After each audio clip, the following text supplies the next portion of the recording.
Good morning. നമ്മുടെ വീട്ടിലെ ഓരോ ഫംഗ്ഷനും നമുക്ക് തന്നെ കളറാക്കിയെടുക്കാനുള്ള ഒരുപാട് ഓപ്ഷൻസ് ഉണ്ട്. അങ്ങനെ ഒരു ഐറ്റം നമുക്കിന്ന് ചെയ്തെടുക്കാം. ഒരു ബർത്ത്ഡേ ആയിക്കോട്ടെ, ആനിവേഴ്സറി ആയിക്കോട്ടെ, അങ്ങനെ എന്തിനും ഉപകാരപ്പെടുന്ന ഒരു ഐറ്റം. അതിനായി മനോഹരമായ ഒരു ബബിൾ ക്യാൻഡിൽ ഉണ്ടാക്കി നോക്കിയാലോ? ആവശ്യമായ വാക്സ് മോൾഡ് മുക്കിയെടുത്ത് നമുക്ക് തുടങ്ങാം. ക്യാൻഡിൽ വീഡിയോയിൽ കാണുന്നത് പോലെ മോൾഡിൽ ഫിക്സ് ചെയ്യുക. ശേഷം വിക്ക് ഹോൾഡർ ഉപയോഗിച്ച് സ്ട്രെയിറ്റായി സെറ്റ് ചെയ്ത് വയ്ക്കാൻ മറക്കരുത്.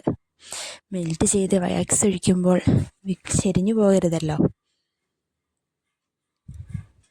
ഇനി നമുക്ക് വാക്സ് മെൽറ്റ് ചെയ്തെടുക്കാം. ഇഷ്ടമുള്ള കളർ ചേർത്ത് നേരെ മോൾഡിലേക്ക് ഒഴിച്ചു കൊടുക്കാം. റെഡ് കളർ ക്യാൻഡിലാണ് ഞാൻ ഇന്ന് ഉണ്ടാക്കുന്നത്. ഒരു ഫംഗ്ഷന് വേണ്ടിയാണ് നിങ്ങൾ ക്യാൻഡിൽ ഉണ്ടാക്കുന്നതെങ്കിൽ ഡ്രസ് കോഡിനനുസരിച്ച് നമുക്ക് ഇഷ്ടമുള്ള കളർ ചേർത്ത് സെറ്റ് ചെയ്യാവുന്നതാണ്.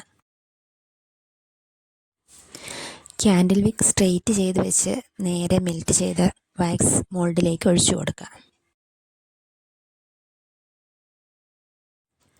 ക്യാൻഡിൽ സെറ്റാവാൻ ഒരു 4 മണിക്കൂർ വെയിറ്റ് ചെയ്യുക. അതിനുശേഷം നമുക്കിത് ഡീമോൾഡ് ചെയ്തെടുക്കാം.